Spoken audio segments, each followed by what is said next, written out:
Alrighty, welcome in and buckle up, friends. We're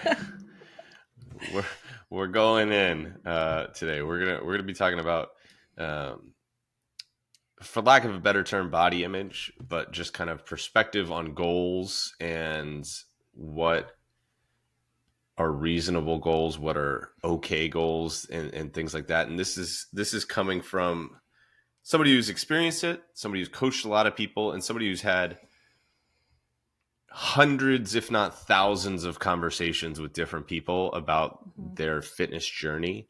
And so I hear a lot of the same things a lot. Mhm. And so I want to start with this that I hear all the time. It's I want to feel comfortable in my skin. Mhm. And it's usually either prefaced or immediately followed by a condition around it, as if that's not an okay thing to want. Like, I know this is vain, but I just want to feel comfortable in my skin. Or I Mhm. know there's more important things, but I just want to like what I wear when I put it on. Mhm. Or I'm so frustrated that I just can't find clothes to fit. And I know that I have so many other things that are important. And I don't often coach on that early in a call with somebody, but I have to stop people in those Mhm. moments. I don't know if you remember that I did that with you. I don't, but I don't Yeah. remember yesterday. I have the memory of a Yeah. goldfish. No, it's almost universal, but I Mhm. remember specifically the conversation that you and I had about it, where you were like, it just is, like I know I'm healthy, I know I'm fit, like I know all these things, and it's just this, and it feels so silly because I feel like I ought to, right? Mhm. I feel like I ought to just be okay. Mhm. And this is where we need to kind of be honest with ourselves Mhm. and recognize what's happened in the world. So, and we've talked about this several times, which is when you grew up in the generation prior, when we were kind of growing up, the generation prior was, heroin chic and be super skinny and do It's all not where I of was expecting you to go, but yeah. like that was the like be as thin as you can Yeah. and that vibe over there, Mhm. right? And there was the everybody just felt terrible about themselves because they didn't look like the people in the magazines. Right. Bridget Jones being called chubby Yes, when she was quite small. Mhm. all of these things, right? That were the messages that we're hearing Mhm. is that side of things.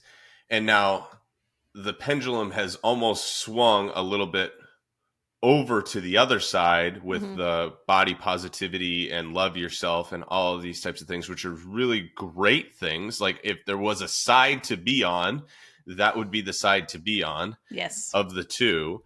Um, However, there are still negative side effects to being extreme on this side. Mhm. One of them is like there are serious health concerns That's for exactly what I'm thinking of. Mhm.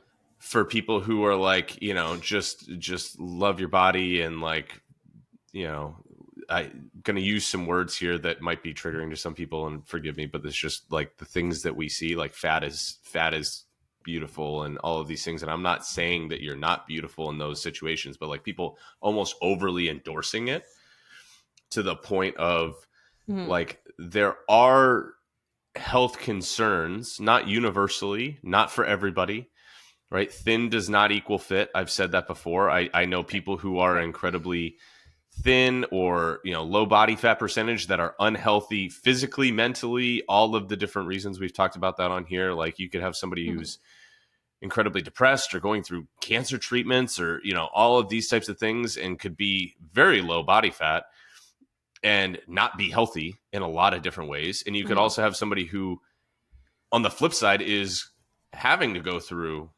serious health concerns. And so they're holding on to more weight, but they're actually as healthy as they've ever been because they need to hold on to that. Right. Or, you Mhm. hold on a little bit more body fat. Like, an offensive lineman is all the evidence that you need that you can be an incredible elite level athlete and not necessarily be super thin.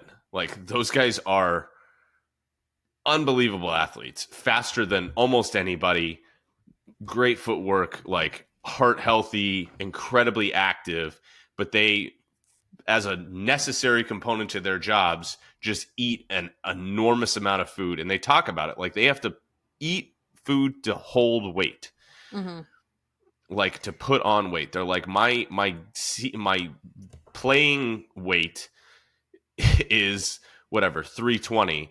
And as soon as they stop playing, a lot of those guys, they'll drop 30 pounds in like a month because they don't need to keep eating that much. They don't keep eating at that level. And you see them like on the shows and everything like that, on the analyst shows. And you're like, that guy used to be 350 pounds and he's like ripped now, because that's like what their body is. They're just holding on to a lot of extra weight. So you could be like, it's not just about body fat percentage. I know zero about football. What is their job?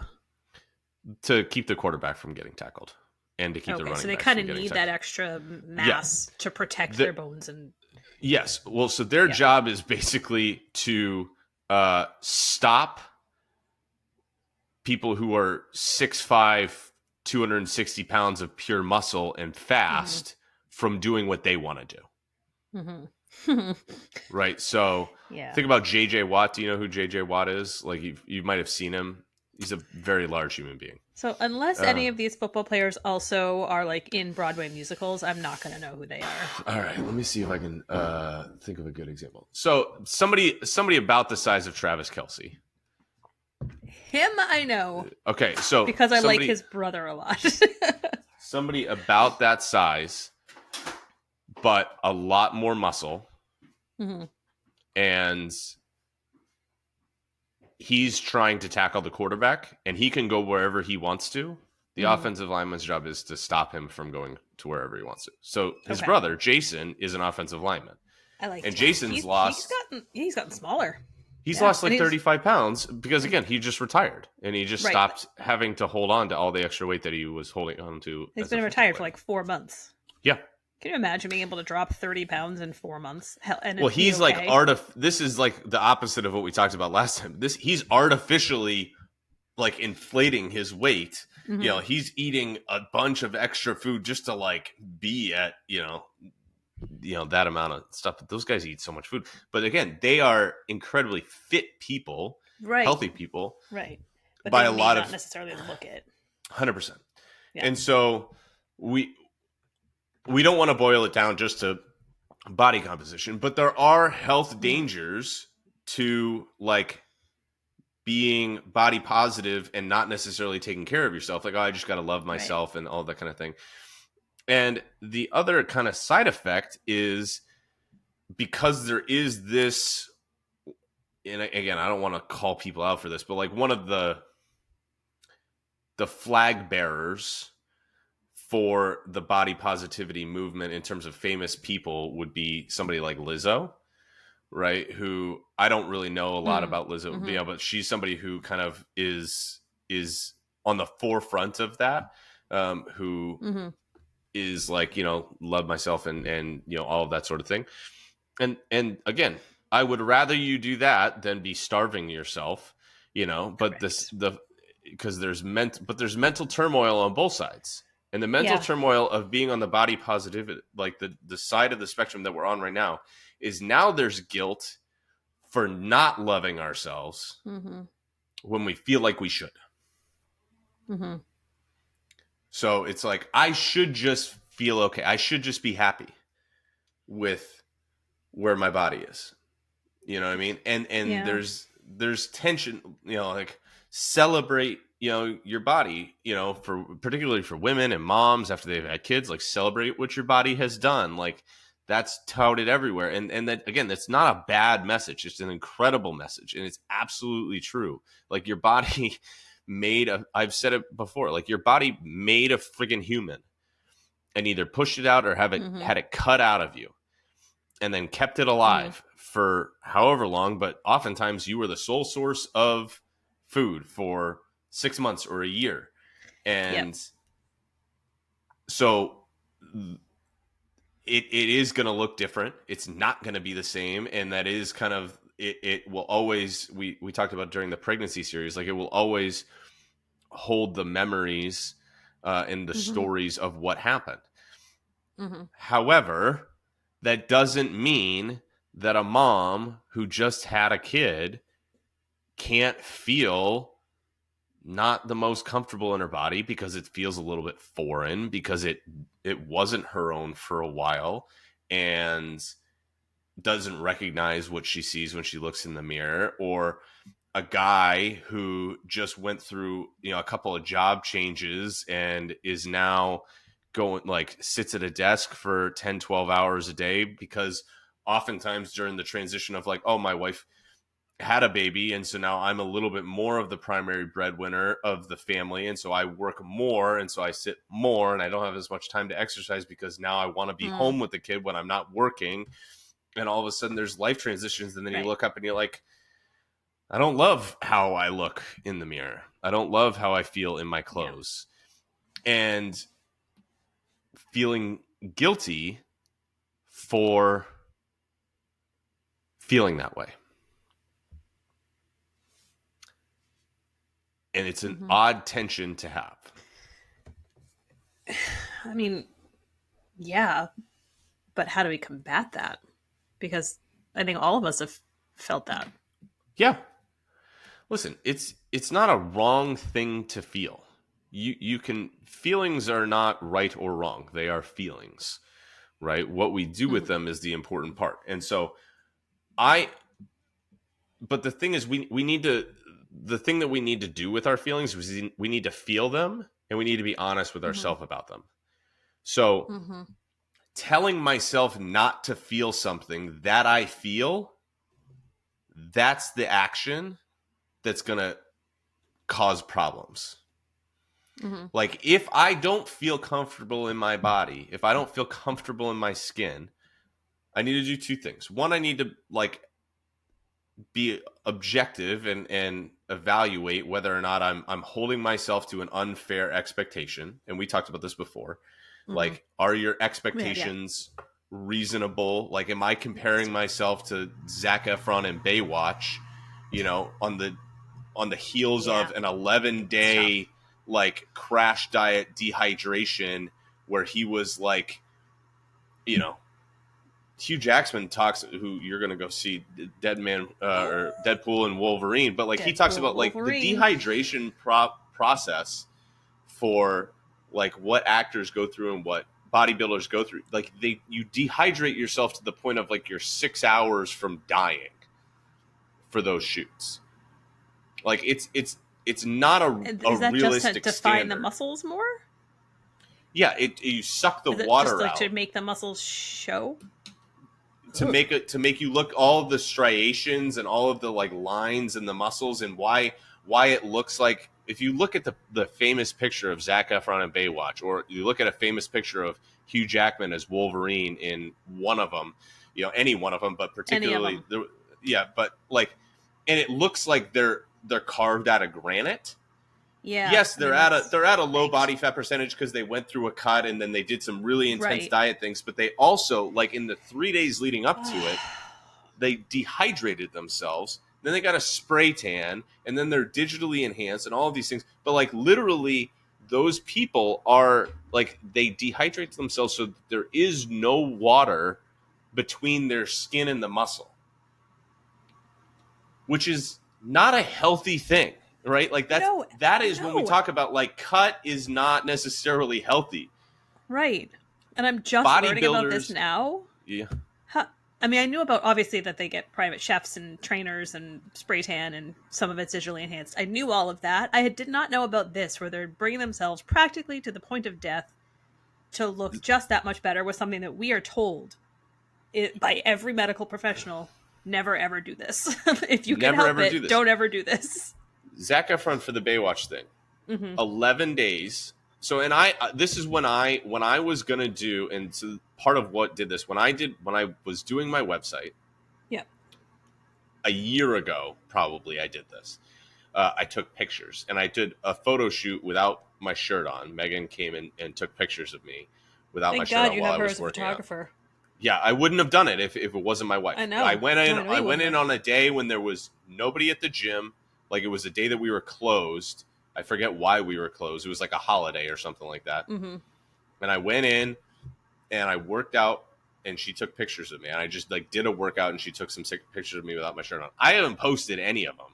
I Mm-hmm. don't know if I ever will, but I was like, hey, as a trainer, I should probably have some of these. And I thought about leading up to that, do I do like a prep for this? Because I know of a Mm-hmm. lot of coaches who've done this. And this is also what you see on all of social media, is that you get fitness trainers who will actually do this, who will do exactly what I would have done, where they will do a couple of shoots, and they'll just bring a bunch of different outfits, and they'll do a bunch of different settings, and they'll just recycle those pictures for a year. Mm-hmm. And they'll Because they make have you the think that they're look. walking around like that all the time, Yeah. God, I but they hate looked social like that media. for 3 hours on one Yeah. day. But what I did, and what I knew is kind of the protocol, because I know how to do this, even if I'm not going to ever tell anybody to do it. But like, I did it for a day, and I was like, I'm not doing this for a couple Mm-hmm. reasons. And I did a whole post on it. But one, I was just like so tired and cranky and miserable that I was like, I'm not going to make my family go through this for 2 weeks just Mm-hmm. so I can look good for a photo shoot. Two, Mm-hmm. I didn't want to further contribute to the unrealistic expectations that people think that I walk around like that all the time, especially. And then three, not most of the people that I coach don't like actually want to look like Zac Efron from Baywatch, or Like, uh, I feel like it would be uncomfortable to look like that all it the time. it is incredibly Like, uncomfortable to look like that. So like, I have where I walk around very comfortably. I'll just mm-hmm. is like 178. That's where I walk around very comfortably, and I can do that Mm-hmm. like without even really trying. Now, and I'm relatively lean, Mm-hmm. but I have a little bit of body fat on me. If I wanted to be a little bit leaner, like when I did my fat loss phase uh, a year ago, Yeah. I was like low 175, I think, is where I finished. And I Mm-hmm. probably could have gone a little bit lower and still been fine. Like, still would have like walked around not super uncomfortable. If I were to try to do what I would need to do for this, I would walk around in the low 170s, 170 ish, Mm-hmm. even high 160s. But it would have been something like, I would have. So Zac Efron talked about this, where he's like, he ate nothing but like eggs, chicken, fish, filet Mm-hmm. mignon, and vegetables. Mm-hmm. That's it for Yeah. 11 days leading up to it. And then he did the dehydration protocol. So on that day, when he's doing that and he's like cut from glass, Mm-hmm. he has no energy. He Mm-hmm. feels like absolute garbage. And the day after, he had like he posted this cheat meal that he did. He's like, I had mac and cheese and mashed potatoes. He had like this big, Mm-hmm. huge cheat meal afterward, and he felt terrible after that too, because he hadn't eaten any of that in months. Right. And so this is the unrealistic standard that we think is like, this is what is fit. To be Mm-hmm. single digit body fat, which is what these people are. Like, women lose their periods, women in Mm-hmm. bodybuilding, like there's almost zero. I don't know what the actual number is, but I have yet to talk to a woman in bodybuilding who anywhere near a show still has their period. Mm-hmm. So it Like, just lose completely messes with your body. Completely. just absolutely jacks with it. So like, this is not a realistic standard Yeah. that we hold ourselves to. So some of it is, do we have a realistic standard that we're holding ourselves to, or are we Mm-hmm. being overly critical of ourselves and comparing ourselves to something that is never meant to be Mm-hmm. compared to? I mean, I Because know for me nobody it's the walks around latter. like that. Yeah, I know for me it's the latter, but it's so hard to go through life currently without being kind of inundated by these images or these, Yes. people on Instagram, or I don't go on TikTok because I'm old, But I see Yeah. all of the reels, 2 weeks later on Instagram. But Yeah. it's all of these people who are itty bitty, teeny tiny, but like they show themselves eating these massive meals, which I know Yeah. I know how to make what you're eating, and that's not a regular that's a very much a treat, and you're showing that this is how you eat on a daily basis. So there's that whole thing where I'm like, well, if that skinny person can eat like that, then I can eat like that, and then I try it, and then like things just go Yeah. off the rails. But it's so Well, hard. It's like constantly being I'm gonna lift the bombarded. veil for you on social media, and this is like it's a really sad state of they're probably taking a bite and then spitting it out. I've seen it happen. I was traveling last summer and I was watching a girl. Her friend was videoing her taking huge bites of this pasta meal, and then as soon as the phone went down, she spit it into a napkin and threw it away. I was like, "I'm sorry, that was Yeah. a $40 bowl of pasta. No, I What are mean you dead doing?" serious. Like they'll do it, Yeah, and again they'll take a photo or a video that they took one moment, and yeah, then they'll be like, "This is how I look," and then I'm yeah. eating this, right? Or even I'm guilty of it to some degree, but Oh, we not all like are. but Hmm. like of like you post the highlights, right? So I Yeah. talk about pizza and I talk about margaritas, but my mom actually messaged me this when I was doing my fat loss. She was like, "You need to talk about what you eat the rest of the time." Hmm. Because it's one thing for you to talk about like, okay, these are the things that I'm doing, like I can still do these things, and that's super important. Yeah. When people don't see the fact that like I eat the same Basically the same breakfast stuff. basically every day, I have the same Eggs and oatmeal. lunch most of every day, I have the same snacks most of every day, I have one of 10 dinners almost every night. Hmm. And so then when I have a night out, or it was Megan's birthday and we have whatever, those are the exception. That's Hmm. one out of the last 20 times that I ate food. Hmm. 30 times that I ate food, one time was a little bit overindulgent.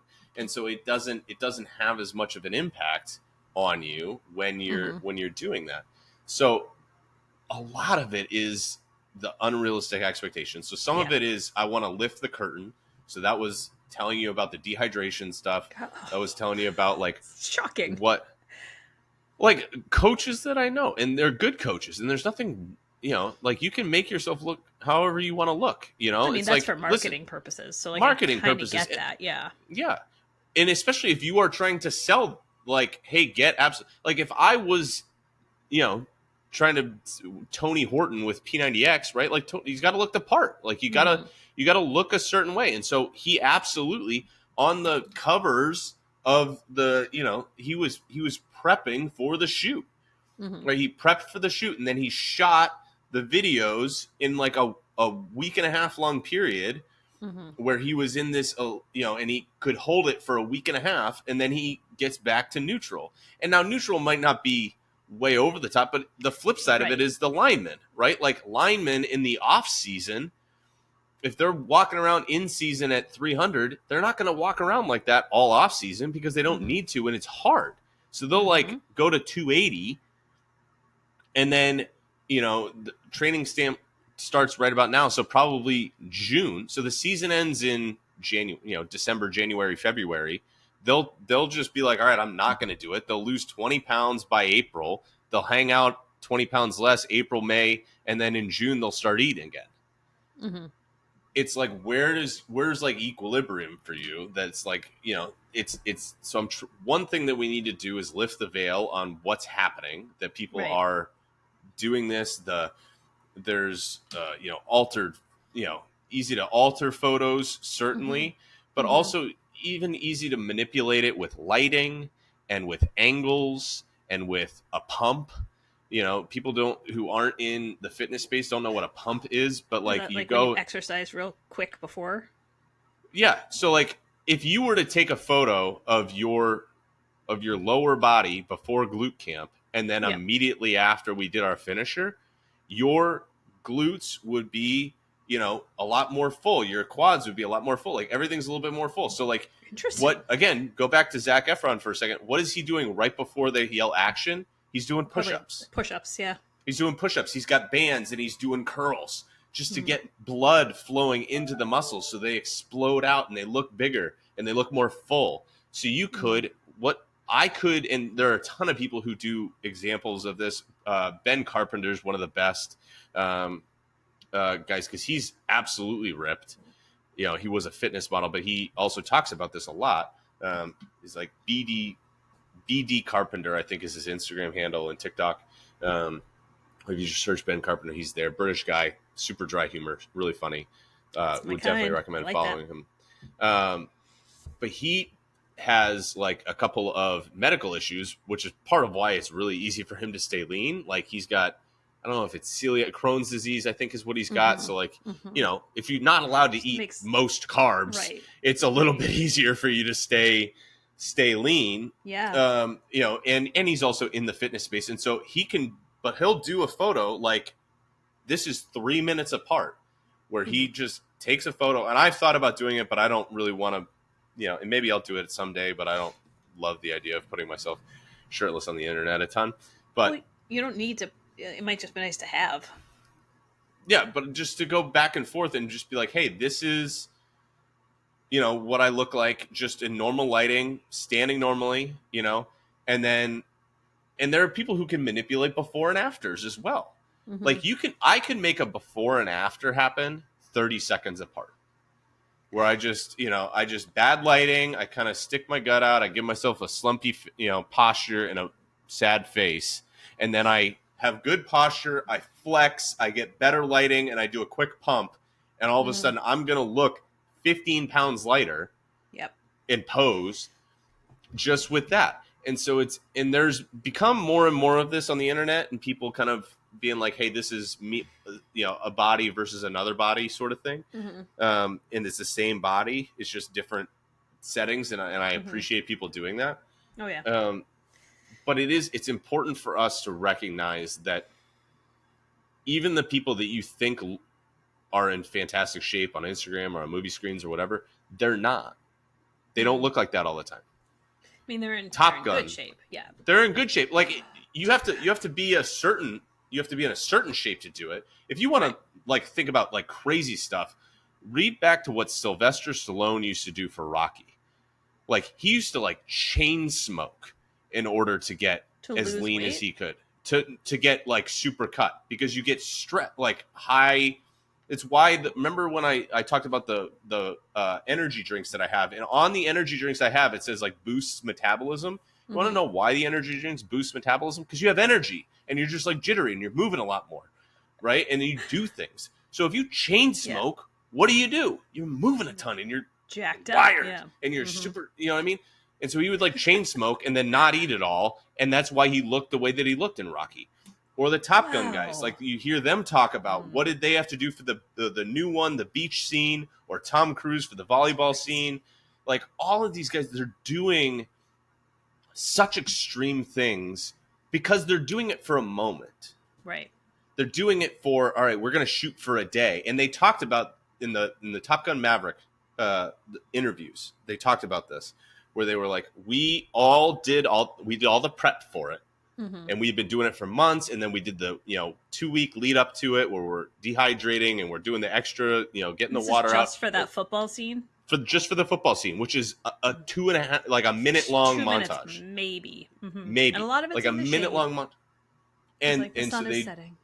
Yeah, Beautiful it's a great shot, right? Beautiful. But like scene. they did all of this stuff. They shot it. They all kind of were like, they went out and they did the whole thing. And then they had to do reshoots of it 2 weeks later. And so they all had to do the process again. And they all were like, we might quit the movie because of how terrible this experience was. Yeah. But it's what they have to do but they're doing it for a moment in time. And so they don't have to sustain it. It's not how they walk around when they just take their shirt off. Now you could walk around and be pretty lean and look fantastic when you take your clothes off and feel like okay about it. Like the striations but you're not gonna that the men have on their chest. Yeah. No.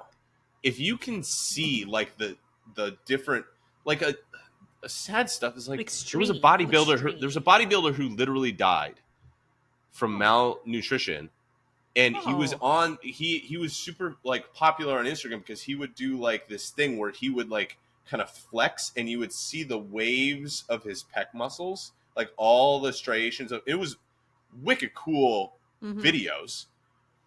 But he was so lean, and he was so lean for so long, and what he literally died of malnutrition. And you would look at him and say, that dude's in incredible shape. He must eat so well. He died of malnutrition because his body could not walk around with that amount of stuff. Or like Molly Galbraith, who I've talked about on here, talked about, she tells a story about how she went to her doctor one time, and she was talking about like the fat on her low back, which is the last place for you to lose body fat, by the way. Like, great. You could be incredibly lean, and the absolute last place you're going to lose body fat is your lower back. You want to know why? Because it protects your freaking kidneys. Oh, so that's necessary.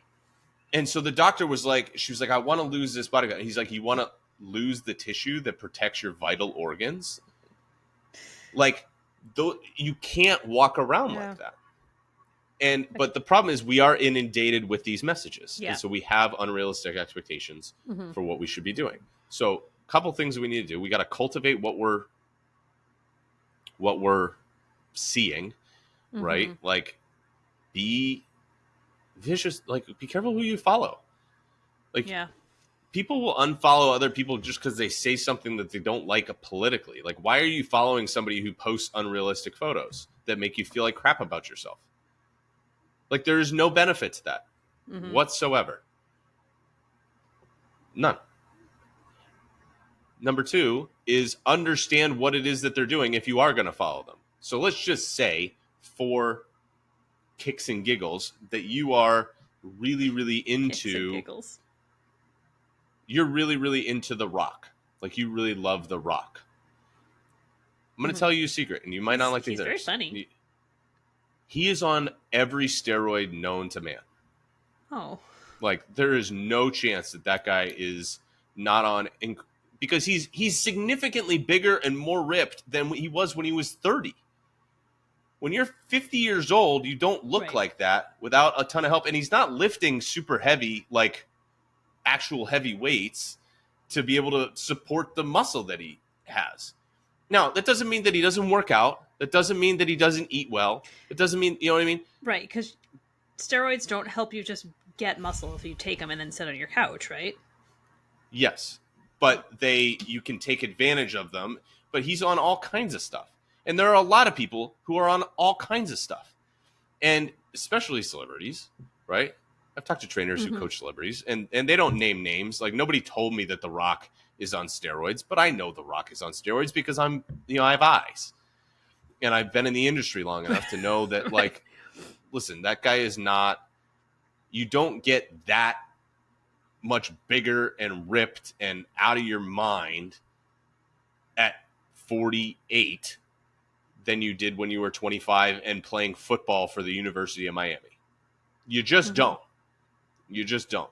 That's not how our bodies function. Chemical help. Yeah. No, it doesn't mean that he doesn't eat really, really well, work out super consistently, and part of his brand and why he's worth as much as he is because he's friggin' big. Right. Like, he's a big dude. Like, he has to look. His job. He doesn't really have a lot of, like, acting skills. I love The Rock, but he's not like a fantastic actor. Like, his acting is that he's big. Excellent as Maui. He was excellent as Maui. Yes, couldn't have been anyone else. He's funny. I'm not discounting him, but like, he's not anyone else. He's not Eddie Redmayne. He's wonderful. Like, a guy who's just absolutely acts his rear end off, and you just lose him in the character. Like, The Rock, like The Rock plays The Rock in every movie, and so if he's even Maui is The Rock, animated as Maui, right? Yeah, and he's gonna be Maui in the live action because he's The Rock. Like, they literally when they were animating Maui, they were like, "We'll just draw The Rock with long hair." With long hair. We'll draw The Rock with long hair and a little bit more beef on him. Like, that's really it. And so, like, he plays The Rock in every single movie, and so he has to look like that. And so, if you love The Rock because you think he's funny and you want to watch, follow him on social media, that's fine. But you got to know if you're a 48-year-old dude, you will not look like The Rock. And it's not just because of his genes. It's not just because he's 6'4", 6'5", and a Samoan crazy athlete. It's also because anytime he posts a shirtless photo, he's been doing that. Oh, wow, that was wild with the fireworks in the background. People who aren't watching these do not get the enjoyment that no I get idea. out of all of these. The AI of like the stuff that just goes off when I do random hand signals. But he does all the prep stuff, but he's also like helped by a lot of stuff. Yeah. There's a guy who plays Reacher right now, and I haven't watched it, but I think his name is Alan Rickman or something like Richmond, and he talked about it like Alan Rickman? Not Alan Rickman, Richardson, maybe, I don't know, I'd have to look it up, but he's playing Reacher. He's a big dude, and he talked about like he prepped for the season 1 of Reacher, and he did it totally naturally, and then he was like, I couldn't sustain it with that, so now he gets hormone, like testosterone help, and you can see he looks bigger in seasons 2 and 3. And now he's lifting the veil on it. But if you haven't heard that interview where he talks about it, you would be like, why don't I look like him? Yeah.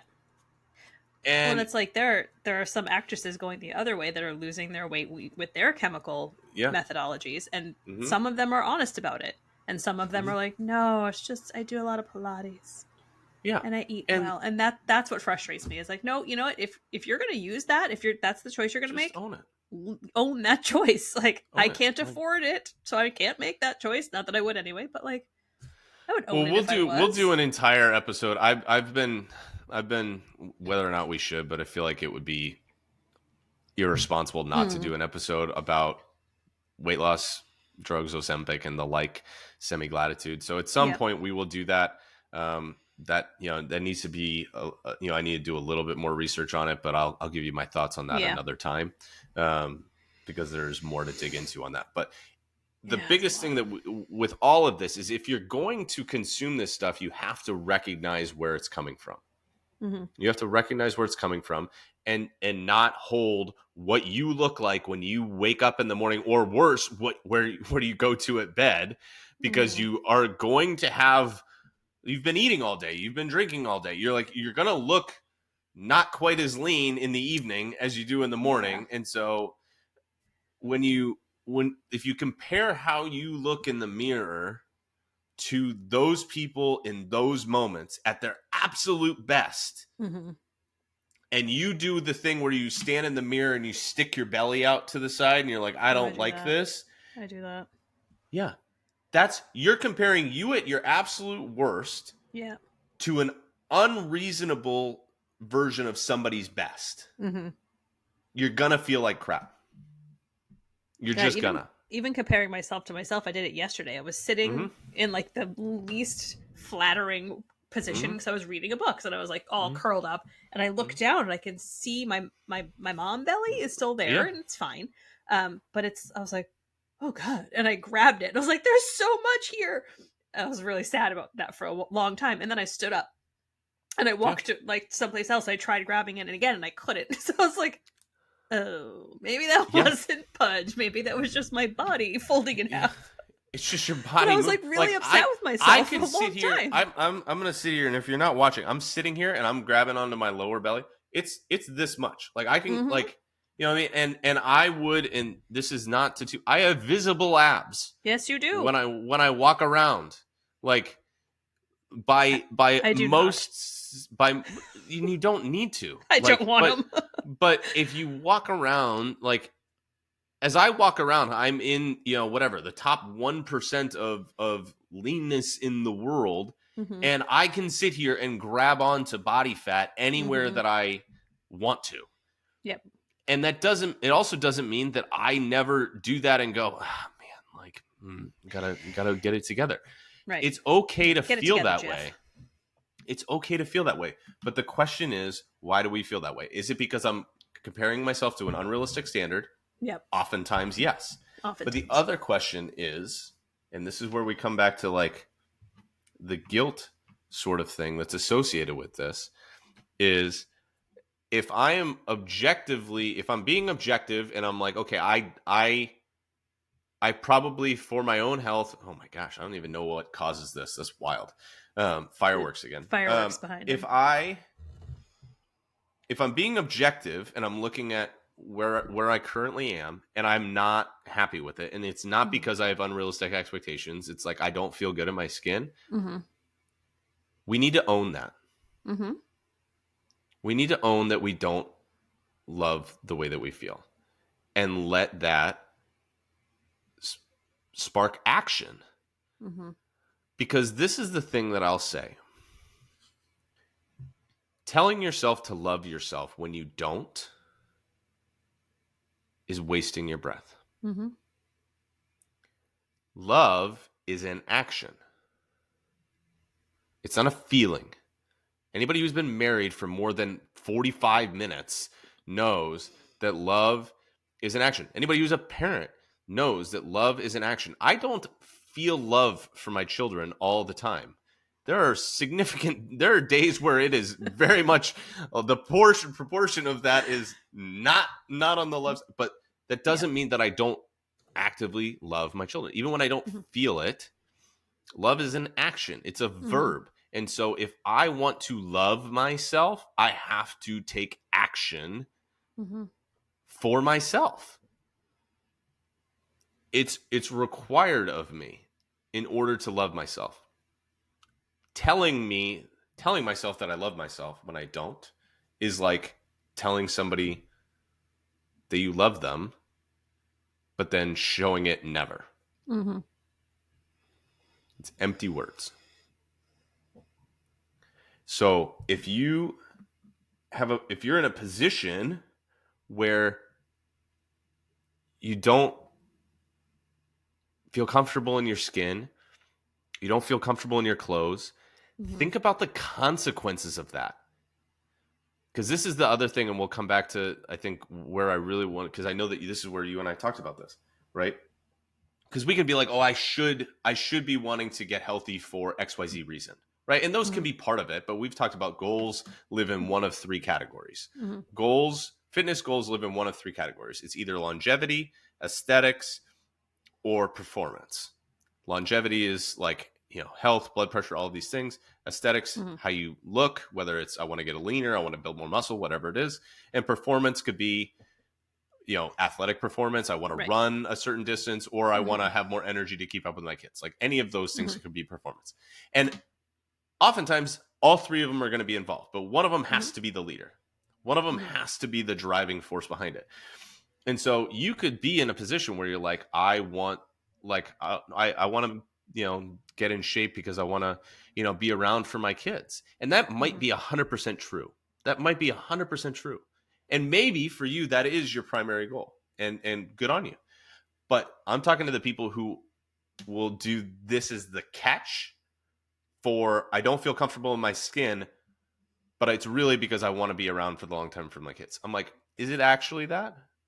And it's okay if it is, but is it actually that? Or think about, does that actually stem from this other thing over here? Does your desire and fear that you're not going to be around for the long term for your kids, or I'm not as present as I want to be with my kids, does that stem from the fact that you're not as comfortable in your body as you'd like to be? Is that, how much of your brain, how much of your time does that take up? When you're in a meeting, are you thinking about how your clothes fit on you? When you're standing up and giving a presentation, are you thinking about what are people thinking of me?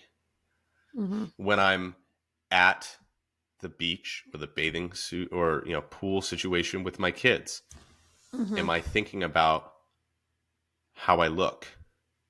And I don't feel comfortable. So I either, and I know we've talked about this story for you, but I either don't do it, I either don't go swimming, I don't do the thing because I don't feel comfortable stepping into that, and the discomfort wins, or I do it, but it's always there. Mm-hmm. I'm thinking about it, and I'm not really thinking about 100% at least my kid in Mm-hmm. this moment. Or I take a picture out to dinner with somebody or in a special moment, and I pick the picture apart, and I don't treat it as a memory, but I as a treat it as reason a why I look like X, Y, or Z in this picture. I don't look good in this picture. Mm-hmm. If the first thing you look at in the picture is how your arms look or how your belly looks, then you probably live in this camp over here, Mm-hmm. which is we need to own the fact that you're not comfortable in your skin. Mm-hmm. And that's detracting from every other aspect of your life. Mm-hmm. That is the driver of all of these other things. It comes back to a negative self image of yourself. And some of it, and this is the like hard part that isn't like popular, you know, some of it might be, it's like hard to argue with. Like the evidence Yeah. is like, you know what? Like, yeah, I probably could be a little bit leaner. Like I could Mm-hmm. probably stand to lose a little bit of body fat to be healthier and feel more comfortable. And so it's hard when you're confronted with that. It's one thing if we're looking at it and we're making something that might not making something out that might not be there. Mm-hmm. But if you're looking at it and again with realistic standards and objectively seeing it and you're like, you know what? Like I'm not comfortable in my skin. I'm not comfortable in my clothes. I'm not comfortable with my body.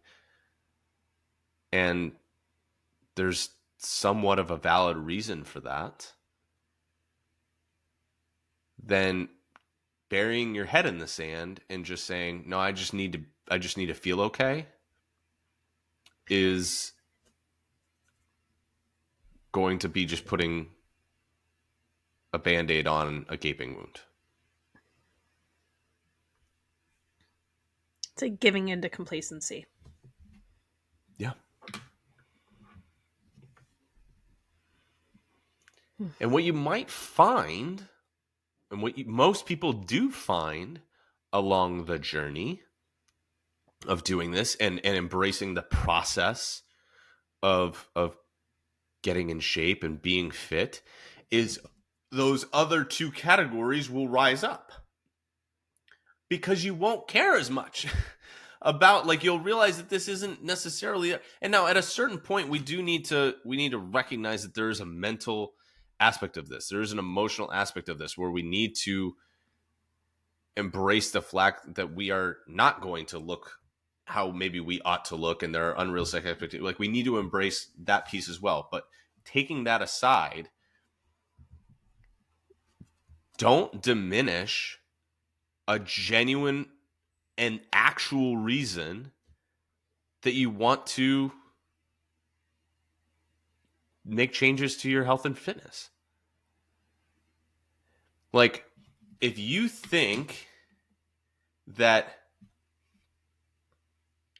if I'm in a position where I want to try to get back in shape, or I want to get in shape and I want to make some changes, and the what is your why kind of sort of Mm-hmm. cliche, but there's a reason why it's a cliche. We've talked about it as A and B. If you're chasing something that's not enough to push you through the hard of this, then you're gonna stay stuck. And usually that's because you're Mm-hmm. chasing something because you're lying to yourself for the real reason why you want to do it.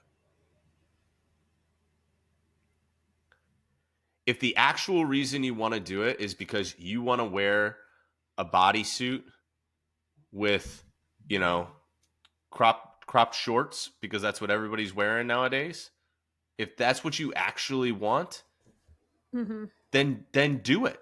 Like let Mm-hmm. that be the reason. Like I had a client who texted me the other day who's when she first started working with me, she was like, "I have this pair of red pants. They're in my closet. My daughter's going to graduate from high school in 2 years and I want to wear these red pants. I have this vision for it." And we called her workout the Mm-hmm. red pants workout. And she sent me a picture a month ago of her at her daughter's graduation wearing the red pants. That's amazing. It's fantastic. But that was the driver for her. That was the constant Mm-hmm. reminder. Like, this was the thing that when it got freaking hard, she went through some crap in the time that we worked together. She went through some like really, really heavy stuff. And it would have been very easy for her to just walk off if she was like, oh, I want to be healthier. She was a nurse. She's a nurse practitioner. She's like, oh, I want to be healthier. Like, I got to show my client, I got to show my patients that I take care of myself. That's a very true thing. But for her, Yeah. showing her That's not the driving patient, force. that's not going to be enough. When the crap hits the Mhm. fan, that's not going to be enough. So Mhm. we just need to be honest. And it can change. It can shift. Mhm. I think one of the important things that you said when you were saying this story is she said, in 2 years, my daughter's going to graduate and I want to wear these pants. It wasn't in 2.5 months, I need to fit into this thing that's multiple sizes smaller than I am. This was a very realistic goal with a realistic timetable. Yes. Like the goal of losing however many pant sizes is realistic, but is it within the time that you're able to give to it? Mm-hmm. 100%. So we have to have a realistic timeline, but the driver can still be the driver, whatever it is. Right? I love that driver because that's super tangible and physical, and I'm sure she had those pants hanging where she could see them every single time she got dressed. 100%. It was a constant reminder. It was the bodysuit one. You might think like I plucked that out of nowhere. Like, no, that was a story from a specific client. It was a specific client who went to a bachelorette party. It was 2 weekends ago or something like that, and sent me a picture of all of her girlfriends who all wear bodysuits. And she was like, I want to wear a bodysuit. And this was we're a year plus into working together. And she sent me a picture with her wearing a bodysuit. Yay. And feeling great in it and super confident. And you know what I mean? But like, and it wasn't that she didn't know that this bachelorette was good, but she's like, I know that this sort of thing is going to come up and I'm going to want to be able to do this and feel comfortable and feel confident to do this sort of thing. And it was like, that was a tangible thing. Or I had another client who was like, I went on a vacation with my husband and I wore this black dress and I wore it 3 times because he was all freaking over me. And so it was the black dress workout. It was the black dress workout. Black dress workout. Because it was just like, I want to feel that level of confidence again. I want to feel that confident again. I want to like, what would your life look like if all of the time that you spend currently thinking about how you look, you didn't have to spend thinking about how you look? How much? How different would you show up? Done. Seriously, like how different would you show up in every other aspect of your life? How different would you show up as more physical energy, more mental energy, because you're not expending 100%. It all, making yourself feel terrible. Let's just take a really simple example. How long does it take to get ready in the morning versus when you're just like, I got to try on 15 different outfits? Now, everybody might, you know what I mean? But like, this is a real thing of like, I don't have anything that I can wear that I like versus I can put on an outfit and I'm not taking it off because I don't feel good in it. I don't feel confident in it. I'm like, this was a story that I had with another client who she was like, we were late for a double date and we didn't end up going because I was so excited. I got my hair done and I was ready to go. And I got my hair done and then I went and I had an idea in my head of the outfit that I was going to wear. And I got home and it didn't fit the way that I wanted it to. And then I kept on trying to find something that fit and was like appropriate for the event. And I couldn't find anything, but I had in my head that like I had a short turnaround window, but I was just going to go, I laid it out. Like I knew that that's what I wanted to wear. And I went home and I didn't feel good in it and I couldn't find something that fit. And so we were really late. And so I didn't even want to go. What are we missing out on? And what's the root cause? Like we have to go back to what's the cause of it and be honest with ourselves. And then love ourselves enough to take action. And if the action is, if we're being objective about it and we look at it, if we're being Sorry, Amy just texted me to wrap it up, which we're going to, because she wants to go to Ryan Reynolds. So I'm going to wrap this up in the next 60 seconds. But now I've lost my train of thought. If we're being honest with ourselves and we're being fair with our standard and we still don't love the way that we look, then we need to get some help on the mental side of things. But if you're being objective and you're like, you know what, like, this is the reason, let it be the reason. And let it drive you. And love yourself enough to do something about it. It is not an invalid reason. You do not need to justify wanting to look and feel better. If it's the reason why you want to. That was really beautiful. If that's you, I'll do a, if that's you and you want to have a conversation about what that looks like, send me a message on Instagram. Just send me red pants on social media, or shoot me an email or go to my website and block something out. But if you shoot me a message on Instagram or Facebook that says red pants, then I'll know that you listen to this and we'll talk it through. But appreciate you listening. I recognize this one was a little bit heavier, but I liked it. Appreciate y'all listening. It's like a therapy session. Like, rate, subscribe, review. I don't even know all the things. And we'll talk to you next time.